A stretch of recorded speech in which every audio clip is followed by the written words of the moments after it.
예, 군산 시민 여러분 반갑습니다. 이준석입니다.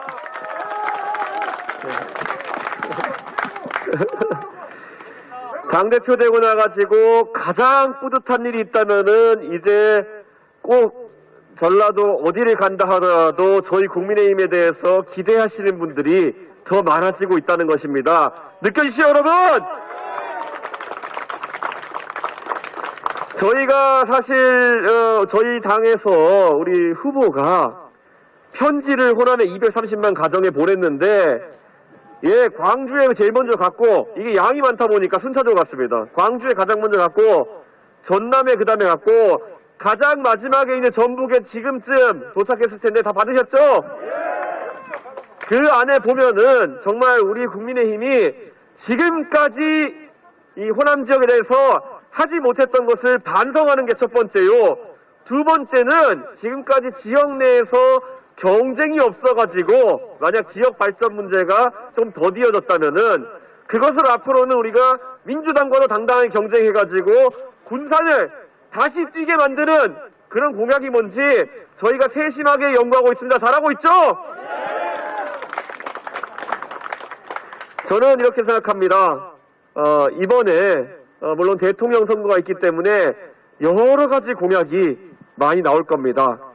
근데 정말 중요한 공약들은 군산이 다시 한번 이 조선산업과 그리고 자동차 산업으로 일자리가 많고 젊은 세대가 자리 잡기 좋던 그 시절로 되돌려놓는 게 중요합니다.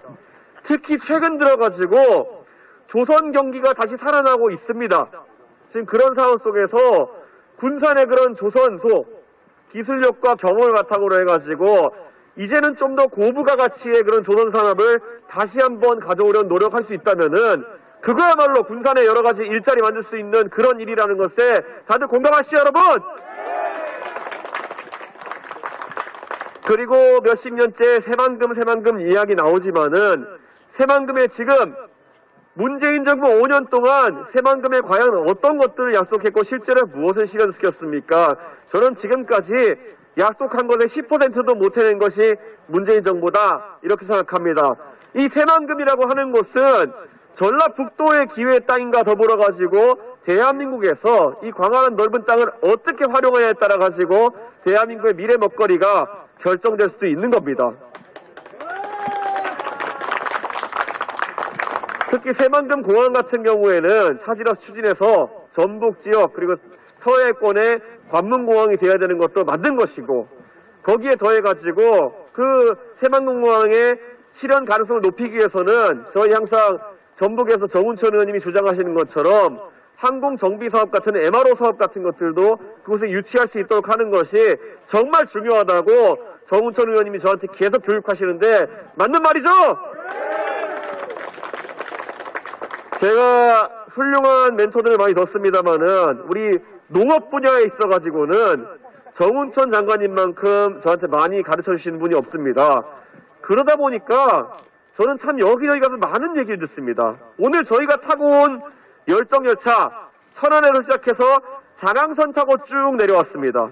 근데 중간에 우리 홍성에 가기 전에 홍성에 도착하기 전에 그 낙농업 하시는 분들 축산업 하시는 분들과 저희가 온라인 간담회를 이제 영상으로 이제 저희가 방송을 송출했는데 그 과정에서 우리 낙농업 하시는 분들, 축산인들 이렇게 하시는 말씀 들어보면은 가장 걱정이 뭐냐라고 하면은 치솟는 사료값 속에 본인들의 이제 축산업을 영위하기 어렵다, 낙농업을 영위하기 어렵다 이런 말을 하는 겁니다. 자, 그렇다면은 여기에 대해 가지고 우리가 합리적으로 해법을 내는 게 중요한데 저는 지난번에 우리 존경하는 정운천 장관님과 새만금의 미래를 논하면서 그 안에서도 그것에 대한 해법을 조금 찾았습니다. 사실 새만금 공항과 새만금 항이 개발되고 이렇게 하면은 산업을 유치할 수 있는데 이런 겁니다. 우리 정운천 장관님 예전에 정말 지금부터 40년 전이죠. 그 80년대에 해남이나 이런 곳 다니시면서 농업을 고부가 가치 산업 만들기 위해 가지고 여러 가지 노력을 하셨고 그래서 대한민국의 교과서에까지 나오는 인물이 됐습니다. 교과서에 참다래 키워가지고 또 나중에 고구마 키워가지고 참다래 아저씨로 나오고 농업으로서 부가가치를 올리겠다는 생각을 가졌던 사람 그런 사람이 적었기 때문에 선구자가 되신 것이고 이 정운천 장관의 농업의 부가가치를 놀리겠다는 생각 안에 새만금 지역의 답도 저는 전부 다는 아니겠지만은 일부 존재한다 이렇게 생각합니다. 그때 정운천 장관님이 저한테 계속 이야기하신 거는 농업에 있어가지고 항구와 그리고 이렇게 새만금같이 농지 그리고 전북 지역에 발달한 농업 이런 걸 고려해봤을 때는 앞으로 해외에서 수입해가지고 사료작물 같은 것들도 가공해서 저희가 또 내륙을 보낼 수 있고 하는 그런 농공산업 가치 같은 것도 굉장히 부가가치가 높을 수 있다 이런 말을 많이 했습니다. 지금도 보면 아까 말했던 것처럼 홍성의 낙농업자들이 저한테 뭐라 했는지 아십니까? 우유를 생산하면 원유를 생산하면은 키로당 900원 비용이 든다고 합니다. 이것저것 물가가 올라가지고. 그런데 그걸 지금 정부에서는 일부 물량은 1,000원에 팔라 그러고 일부는 800원에 수매하라고 한다는 겁니다. 그러면 900원 들여가지고 우유 만들어가지고 800원에 팔라 그러면 누가 만들겠습니까? 그렇기 때문에 그럼 그와 반대로 또 마찬가지로 원유 공급이 또 떨어지게 되고 그러면 또 시장에 파동이 나게 되고 이런 거 아니겠습니까? 결국에는 또 비용 낮추고 이렇게 하려면은 결국엔 그분들 이야기하는 게 뭐냐면은 사료값을 낮춰야 되는 것이고 사료의 유통구조를 혁신해야 되는 것이고 해외에서 수입해서 비싼 것들 일부 가공이라도 우리나라에서 해가지고 싸게 만들어야 된다 이런 것들 충청남도 홍성에서 고민하고 있는 것과 전라북도의 고민이 합쳐지면은 답이 나올 수 있는 겁니다. 그렇기 때문에 이 장안선철도를 타면서 저희가 이 정책에 대한 무수한 아이디어를 듣고 있는 것이고 2022년에 보면은 대선도 있고 지방선거도 있고 이 선거마다 우리가 지방을 위해 가지고 많은 고민을 해야 되는데 오늘 저는 적어도 똑똑하게 배워가고 있습니다. 그래서 이런 걸 바탕으로 해가지고 우리 지방끼리 또 협업해가지고 윈윈할 수 있는 게 있다면은 그게 바로 제일 가는 시너지 나는 공약 아닙니까 여러분? 저는 그리고 이 새만금 아까 말했듯이 전라북도의 새만금이 아닙니다. 이 대한민국의 기회의 땅이라고 우리 항상 이야기하는 것처럼 그러면 새만금에 대한 접근성 확실히 높여야 되는 겁니다. 우리 원래 새만금 할 때 새만금에서부터 저기 익산까지 포항까지 해가지고 고속도로 놓지 않았습니까? 근데 그 구간 중에 완공되지 않은 구간이 있다면은 빨리 완공시켜야 되는 것이고 그런 거로 인해 가지고 전북이 원래 도로교통이 좋은 도시가 되어야 됩니다. 국토의 중앙부에 위치하고 있고 여러 가지 기회의 땅인데도 불구하고 철도교통도 익산에서 보면은 전라선과 호남선이 분기하고 또 군산선까지 오면서 굉장히 요충지인데도 불구하고 그에 비해서 교통 시설이 또 부족한 것은 한없이 부족합니다. 특히 이 서울과 오가는 축은 좀 잘 돼 있는데 이게 영남과 호남을 잇는 축 같은 경우 동서축 같은 경우에는 잘 발달해 있지가 않습니다. 그래가지고 또 익산에서 지나가지고 전주에서 김천까지 이어주는 철도라든지 이런 것을 잘 만들게 되면은 저는 이 영남 지역에서도 새만금에 접근하기 쉬워지고 아까 말했던 것처럼 새만금에서 뭘 만들어가지고 그거를 팔려면은 여기저기 사통팔달로 길이 돼 있을 거 아닙니까? 그런 것들 저희가 기반시설 준비한 데 있어가지고 투자를 아끼지 않겠다는 말씀 드리겠습니다. 잘하는 거 맞죠 여러분? 저는 앞으로 이 전주 그리고 익산 그리고 이 새만금을 잇는 축이 전라북도의 경제발전 꼭 이끌어 나갈 수 있다 이렇게 생각합니다.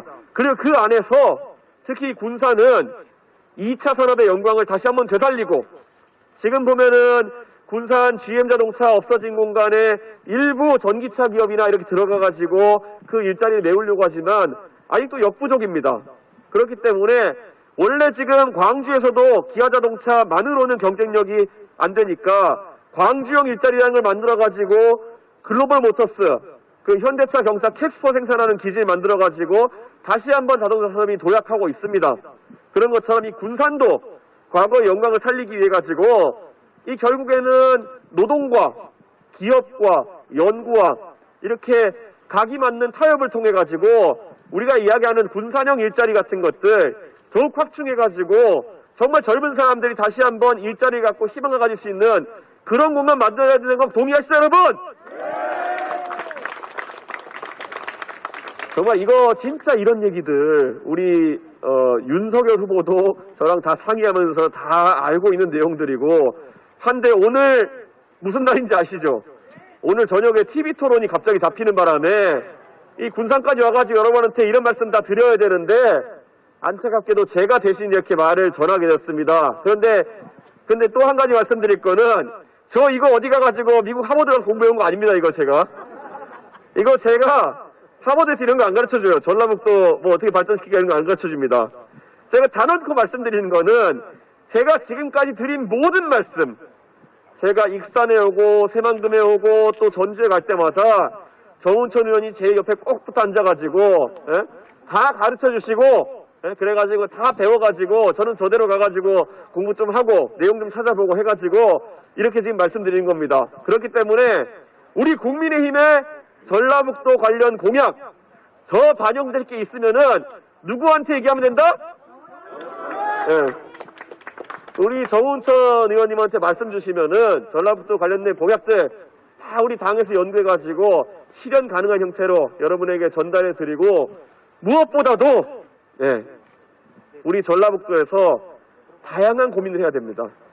이 전국이 강점을 가지고 있는 진짜 지평선이 보이는 김제 호남 평야를 바탕으로 했던 그 농업의 영광, 군산을 바탕으로 했던 제조업의 영광, 그 외에 또 이제 완주나 이런 곳에서 수소산업단지를 통해 가지고 미래 산업에 대한 그런 어떤 기대, 그리고 정말 전라북도의 수부도시로서 국민연금 기금운용본부가 와가지고 금융도시로 탈바꿈하고자 노력하는 전주, 이 전부 다 맞아떨어지게 되면은 이 전라북도가 다시 한번 도약할 수 있는 그런 기회가 생긴다. 저는 믿고 있습니다. 그렇기 때문에 오늘 이 군산을 시작으로 해서 오늘 저녁에 익산, 그리고 또 내일 아침부터 전주, 남원 이렇게 전라북도를 쭉 뚫고 지나가면서 저희가 정말 지금까지 항상 정치권에서 그렇게까지 잘 챙겨주지 못했던 이 전라북도 저희가 꼭 발전시킬 수 있는 방안들을 많이 전달하고